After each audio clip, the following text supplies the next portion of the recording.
Merci de nous rejoindre. Bonjour à tous. Un conseil des ministres se tient aujourd'hui en Côte d'Ivoire. Les échanges et travaux se déroulent en présence du président de la République, Alassane Ouattara. Le point dans nos prochaines éditions. Toujours en Côte d'Ivoire, ils sont nombreux à procéder au renouvellement de leur carte nationale d'identité. L'Office national de l'état civil et de l'identification s'engage aujourd'hui à satisfaire pleinement à la demande. Les responsables de l'ONECI ont visité récemment les sites de production des nouvelles cartes nationales d'identité. Objectif, s'assurer du bon déroulement des opérations. Dans le journal de 13h, nous allons également parler de bonne gouvernance en Côte d'Ivoire. Le comité de pilotage a finalisé le plan national.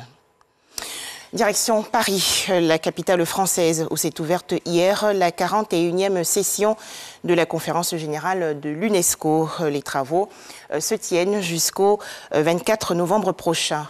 Ce conclave de haut niveau, qui siège tous les 2 ans, réunit les représentants des États membres ou non, des organisations intergouvernementales, des organisations non gouvernementales et des fondations. Les précisions de Walter Amadou. À l'issue de la cérémonie officielle de la 41e session de la conférence générale de l'UNESCO, Audrey Azoulay vient d'être réélue pour un nouveau mandat de 4 ans à la tête de l'Organisation des Nations Unies. La Française a obtenu 155 voix sur 165 votants. Elle inscrit ses priorités dans la continuité de ses actions déjà entamées. Il y a 4 ans, vous m'accordiez cette même confiance, mais sur la base d'un projet, d'une promesse, et aujourd'hui vous renouvelez cette confiance en sachant ce que nous avons déjà accompli ensemble et ce que nous proposons de faire au service des défenses de la paix. Que votre soutien soit si massif et si clair m'oblige. Je voudrais vous redire mes remerciements, ma fierté très grande et la conscience aiguë de l'immense responsabilité qui est celle de notre organisation et que je m'efforcerai de servir au mieux dans les années qui viennent. Pour conclure, vous redire en cet instant ma gratitude pour cette confiance. En cette réélection, la ministre de l'Éducation nationale et de l'alphabétisation qui conduit la délégation ivoirienne trouve de l'espoir pour le système éducatif en Côte d'Ivoire. La journée d'aujourd'hui est une journée spéciale parce que c'est une journée qui marque l'ouverture de la 41e conférence générale de l'UNESCO.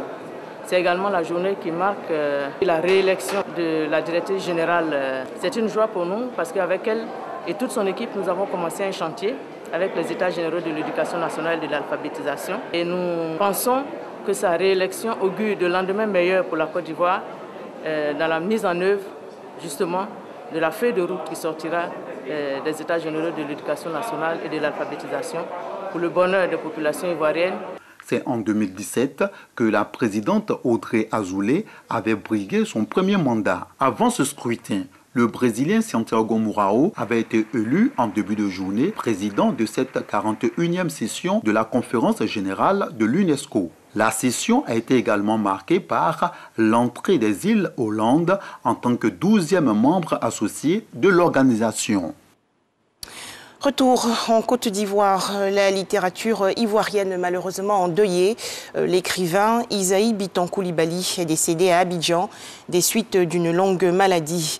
On retiendra de l'auteur des œuvres à succès comme Ah les femmes et pourtant elle pleure et également Le domestique du président. Au Burkina Faso, le procès des assassins présumés de l'ex-président Thomas Sankara face au tribunal militaire de Ouagadougou, la capitale. Le général Gilbert Diendéré a soutenu avoir organisé une réunion entre les hommes chargés de la sécurité du président Sankara et du capitaine Blaise Compaoré le 15 octobre 1987. Mais le sergent-chef Hyacinthe Kafando n'a pas pris part à cette rencontre. Quelques heures plus tard, des hommes de la garde rapprochée de Blaise Compaoré ont tiré sur le président Thomas Sankara et ses compagnons. À noter que Hyacinthe Kafando n'a pas été entendu dans cette affaire car il a fui le Burkina Faso depuis 2015 et ce, selon le général Diendéré, avec le soutien de l'ex-premier ministre sous la transition Yacouba Isaac Zida. En Tunisie, les acteurs du secteur de l'éducation en colère. En effet, les enseignants ont été invités à observer une grève générale hier après l'agression de l'un des leurs le 8 novembre dernier.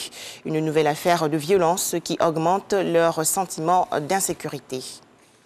Enfin, en France, la 9e allocution télévisée hier du président Emmanuel Macron. 2 annonces faites sur le plan sanitaire, notamment la dose de rappel du vaccin contre le coronavirus pour les personnes âgées et fragiles pour continuer de bénéficier d'un pass sanitaire valide et la campagne de rappel élargie à partir de décembre aux plus de 50 ans. À noter également que le président français Emmanuel Macron a consacré la plus grande part des 27 minutes de son intervention à défendre son bilan et esquisser les pistes de sa future campagne. Voilà, merci de nous avoir suivis. À 13h, le journal.